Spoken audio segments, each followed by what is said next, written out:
What's up, worship leaders? It is Easter week. I know there's a lot going on, so there's no interview on the podcast this week. It's going to be a really short episode. I just wanted to get on here and encourage you with a couple of things as we head towards this weekend, because I know how stressful of a time it can be for worship leaders, for worship teams, for pastors, anyone involved in a church ministry.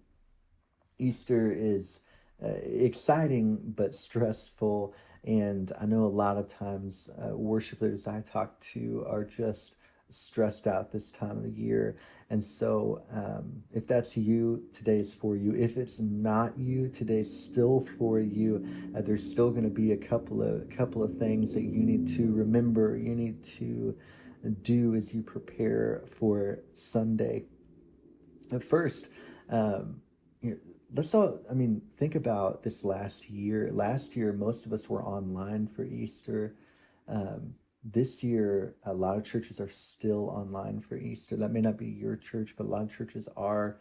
So let's kind of just look at this kind of a range of things that are going on. There are some churches, like I said, that are online. Some churches, some of us are getting back together for the first time this weekend.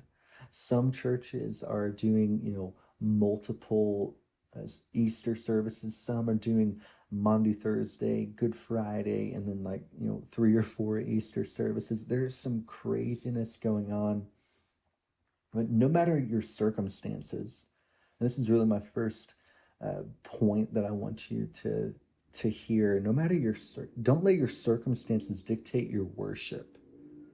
Don't let your circumstances dictate your worship. Like, if you have a million things to do because you have a million services, I still want you to worship. And you need to think about that and remember that in the midst of the to-do list of getting people places on time and all of that. Or ask yourself, am I worshiping? Am I letting this dictate my worship? Am I getting frustrated with this stuff and forgetting the reason that I'm here? If you're meeting online, in the upper Zoom, as I've heard some churches call it, are you just bummed about that? Because listen, you can still worship there, and you still need to worship there, and you need to be the one leading that, kind of encouraging that with your church. And if you don't know how to do that, you can do that, obviously online as you lead. But you know what? You can text some people this week, you can call some people this week, and you can encourage worship that way. Send people songs. Hey, I'm praying for you, and this song came to mind. Send it to them, and worship with this. Encourage worship. Don't let your circumstances dictate your worship. The Apostle Paul worshiped in a jail cell. He was in prison and he worshiped. Moses worshiped in the midst of battle. David worshiped in a field. You can worship wherever you are. Don't forget that. Don't get so caught up in everything else or how weird things are or the busyness or whatever that affects your worship. My next thing that kind of goes along with that is show up expectant. You've heard me say this if you've been following worship leader coaching very long. If leaders aren't expectant, your church won't be expectant. If leaders aren't expectant, your church won't be expectant. Are you expecting God to show up this weekend? Are you expecting him to move? Because you should be. Jesus himself said that he came to seek and save the lost. And I believe, and I know that you believe, that he's still doing that. He's still seeking and saving. Are you expecting him to do that this weekend? Are you expecting him to do that? Zacchaeus was so expectant that he got up in a tree just to see Jesus because he wanted to see what this guy what this guy looked like, because he had heard so much. And if you find yourself, you're just, I'm not really expecting, you need to go read the Gospels. You need to watch how Jesus speaks to people and it heals people. And watch these amazing, miraculous events. Show up expectant on Sunday and get your church excited about what's happening, excited about the gospel, excited about sharing their faith, excited about worshiping together. The next thing you need to know is that Jesus is not stressed out about your Easter service. He's not stressed out about it. I say this every year.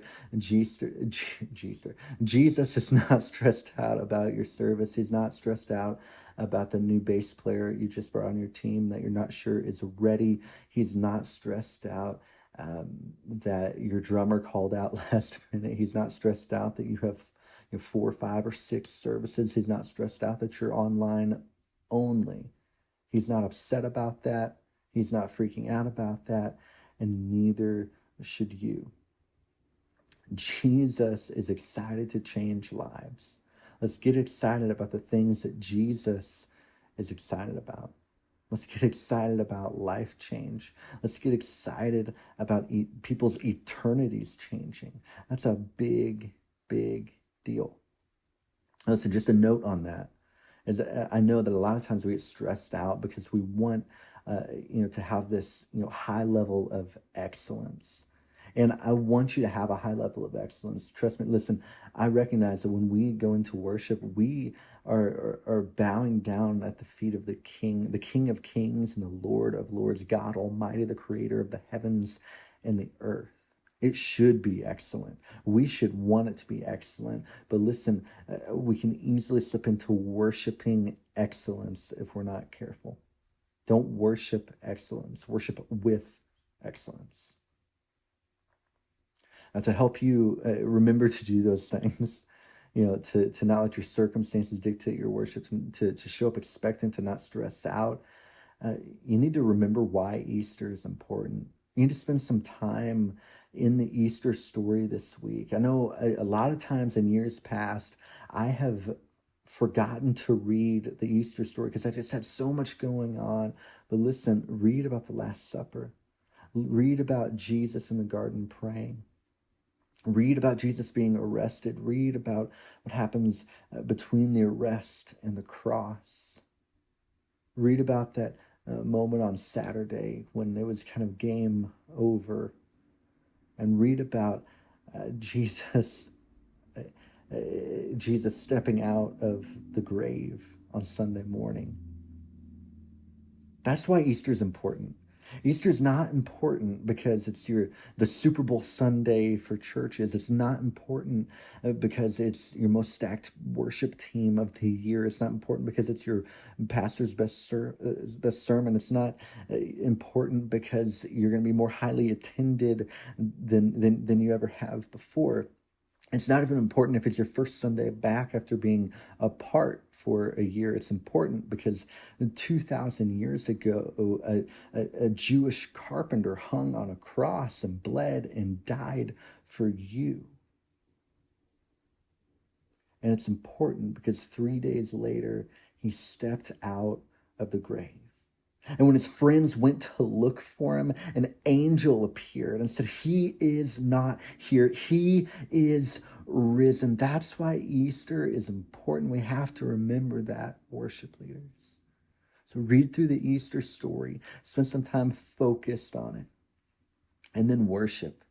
That should cause you to worship when you read the Easter story. Remember to worship this week, and I don't mean in your rehearsal, and I don't mean in those services. I mean on your own. Get on your knees and literally do it. Don't just think of that as some statement that we say. Literally get on your knees before the King of Kings. Bow down in worship. Tell him why he is worthy of all of your praise, of all the glory and honor and power. Tell him why you love him, how thankful you are for him, for his gift of the cross. And then as you enter into Sunday morning, do it with joy. Psalm 100 says, "Shout for joy to the Lord, all the earth. Worship the Lord with gladness. Come before him with joyful songs." Be joyous as you step into worship. Don't worry about the circumstances. Don't worry about the stress. Don't worry about the aspirations for your worship team. Focus on what's most important. Focus on the good news of Jesus. I'm so excited for what God is going to do in your church and in mine this weekend. I'm so excited for Easter Sunday. It is my favorite Sunday of the year because it is such a great reminder of why I do what I do, because I want to partner with Jesus in changing people's eternities. I'm praying for you. Let me know if I can do anything to help you this week. Send me a message on Instagram or email me, Caleb@worshipleader.me. Have a great Easter week.